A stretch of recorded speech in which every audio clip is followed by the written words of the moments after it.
La Haute Cour constitutionnelle malgache s'est montrée défavorable au référendum du 27 mai prochain. Elle l'a fait savoir ce jeudi.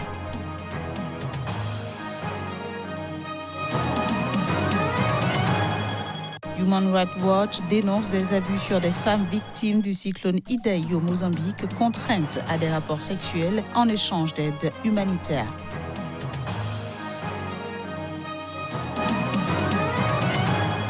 Puis législative en Espagne, un mouvement féministe montre l'importance des droits des femmes et du vote féminin dans le scrutin.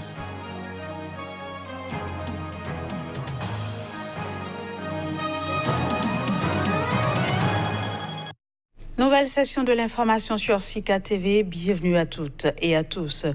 À Madagascar, le référendum n'aura finalement pas lieu le 27 mai prochain, jour des élections législatives, comme l'avait annoncé le gouvernement. La Haute Cour constitutionnelle, la plus haute instance de ce pays, a rendu jeudi en début de soirée un avis défavorable. Les détails. Le référendum initialement prévu pour le 27 mai prochain, date des élections législatives à Madagascar, n'aura finalement pas lieu à cette date. La Haute Cour constitutionnelle défavorable au déroulement du scrutin a estimé que le président de la République malgache est habilité à organiser un référendum de consultation ou de ratification, mais pas en matière de révision constitutionnelle. Le président malgache Andry Rajoelina, qui a réagi sur les réseaux sociaux dans la foulée, avait pourtant déjà signé un décret de convocation en Conseil des ministres pour un référendum prévu le même jour que les législatives, le 27 mai prochain. Le chef de l'État a exprimé son regret suite à cette décision de la Haute Cour constitutionnelle et dit avoir pris acte. La modification de la Constitution porte sur 2 points que sont le remplacement des gouverneurs à la place des chefs de région et la suppression du Sénat, une des promesses de campagne d'Andry Rajoelina.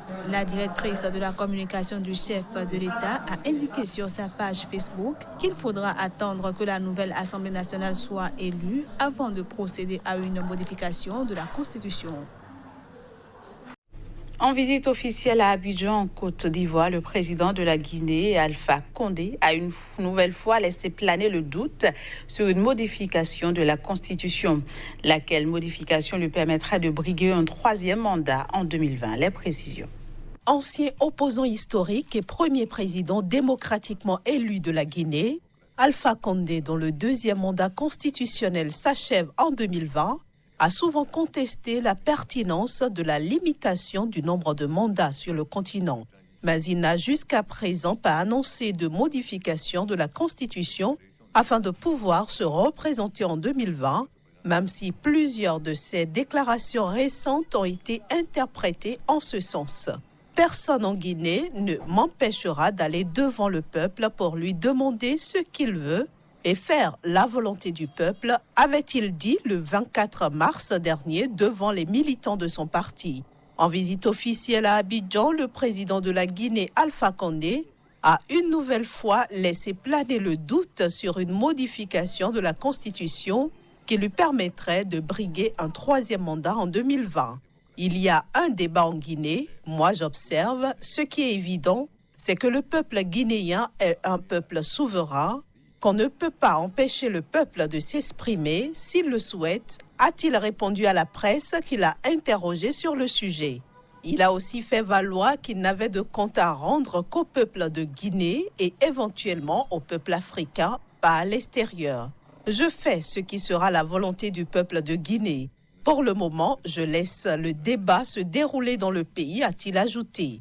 Début avril, les principaux partis d'opposition guinéens ainsi que les associations de la société civile et des syndicats ont annoncé la création d'une coalition pour empêcher Alpha Condé de briguer un 3e mandat en 2020.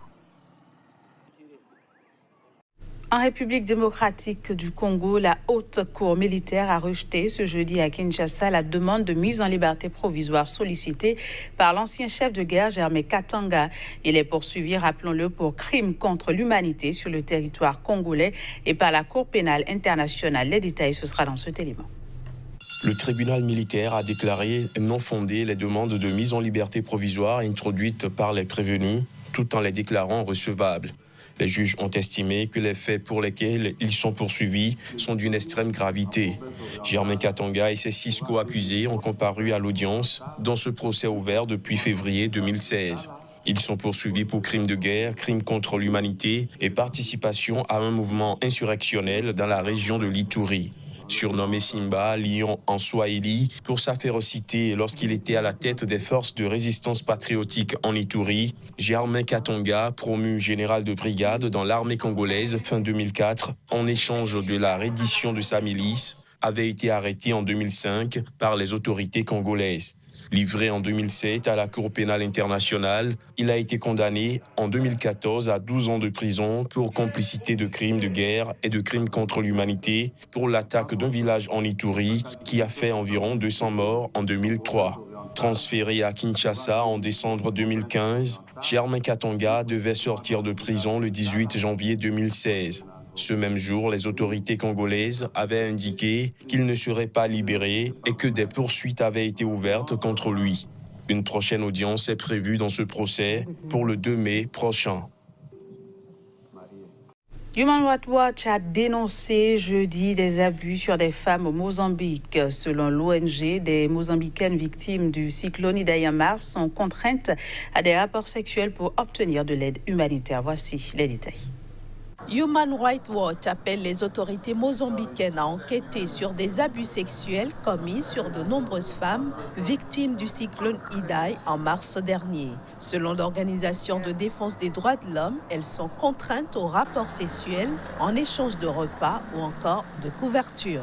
Toujours selon elle, des responsables communautaires, dont certains liés au parti au pouvoir Frelimo, ont exigé auprès de victimes du cyclone d'être payées pour inclure leur nom sur la liste des bénéficiaires de l'aide humanitaire. Une situation contre laquelle elle s'insurge.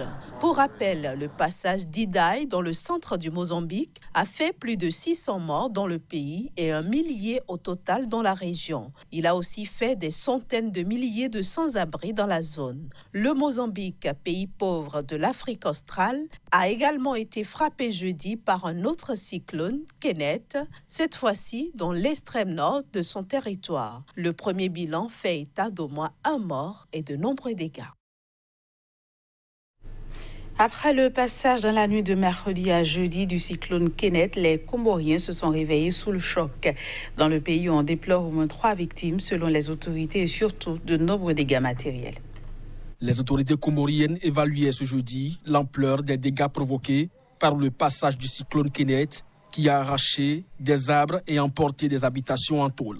Selon un responsable du gouvernement, le cyclone Kenneth a causé au moins 3 morts dans l'archipel de l'océan Indien.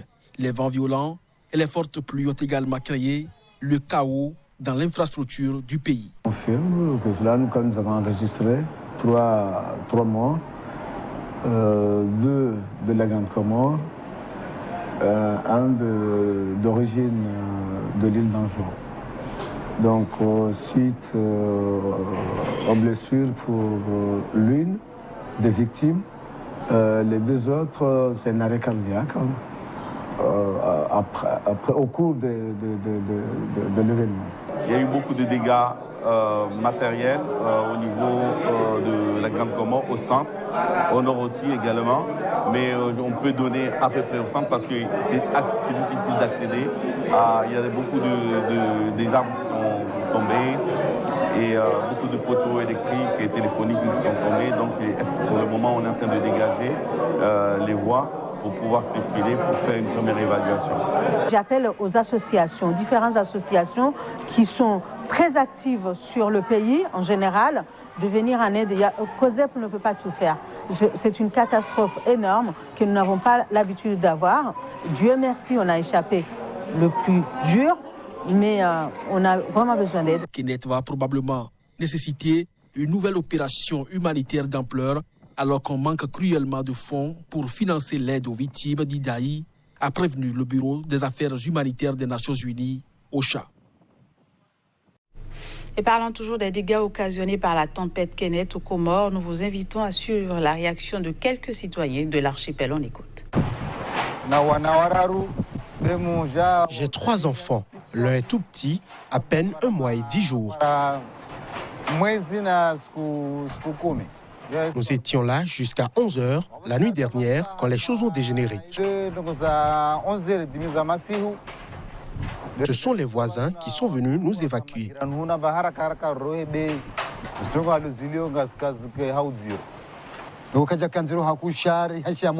Nous avons passé la nuit la peur au ventre. À partir de 22h, nous n'avons pu dormir. Le temps s'est dégradé et nous ne savions où aller dans le noir, de surcroît, avec des enfants. Il pleuvait à trombe et il y avait beaucoup de vent. Les arbres ont été déracinés. Vous voyez ce manguier, on s'asseyait en dessous pour se reposer. Il a tout simplement été déraciné.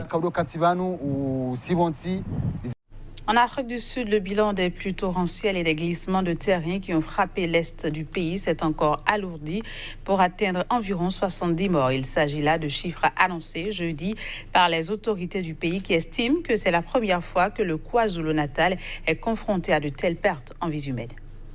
Les autorités sud-africaines se disent inquiets et totalement anéantis par l'augmentation du nombre de victimes à la suite des pluies torrentielles et des glissements de terrain qui ont frappé l'est de l'Afrique du Sud. Le bilan est désormais monté jeudi à environ 70 morts, contrairement aux 51 annoncés la veille. C'est la première fois que la province sud-africaine du KwaZulu-Natal, la plus touchée par les intempéries, est confrontée à de telles pertes en vies humaines. Des précipitations exceptionnelles se sont abattues depuis le week-end de Pâques sur le KwaZulu-Natal et la province voisine du Cap-Oriental, provoquant inondations et glissements de terrain meurtriers. De retour d'une visite officielle en Égypte, le président sud-africain Cyril Ramaphosa a fait étape mercredi dans la région pour constater les dégâts causés par ces intempéries.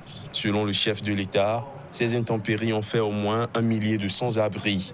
Tout au long de la côte de l'océan Indien, autour de la mégapole de Durban, la 3e ville sud-africaine, plusieurs villages ont été dévastés par des coulées de boue qui ont emporté des routes et de nombreuses habitations. Certains habitants de Durban tentent déjà de reconstruire leurs maisons après les intempéries. Alors que l'Espagne se prépare à élire ses députés au mouvement féministe en pleine expansion, montre l'importance des droits des femmes et du vote féminin. Plus que jamais, les politiciens courtisent le vote des femmes, même si le mouvement féministe a également déclenché une réaction de rejet de la part du parti d'extrême droite Vox, qui vient tout juste de faire irruption sur la scène politique. La présence